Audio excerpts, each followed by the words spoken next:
একমাত্র অফিসে যেদিন আসি সেই দিন সব কিছু টাইম মতো হয়।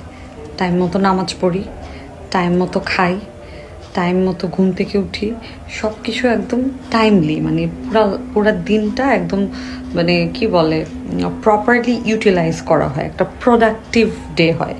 এছাড়া যেদিন বাসায় থাকি সারা দিন শুয়ে থাকি, কফির পর কফি খেতে থাকি, স্ক্রল করতে থাকি, খাওয়া টাওয়া মানে সব কিছু, মানে ইভেন তখন নামাজ পড়তেও আলসেমি লাগে। আচ্ছা, এবং অফিসে আসলে যখন যেরকম ডিশ খেতে ইচ্ছা করছে, কোনো দিন স্যালাড, কোনো দিন স্যুপ, হ্যাঁ সেটা খেতে পারছি। মানে সব কিছু মিলায় মানে আমি একমাত্র প্রেফার করি অফিসে আসতে। এই যে দেখেন, আমার খাইতে ইচ্ছা করছে সালাদ, কি সুন্দর করে বানায় দিছে। এই ও ডেজার্ট দিছে, আমি ভাবছি আমি একটু চিনি কমায় দিব, অল্প একটুখানি দই দিছে। Very good, I prefer office.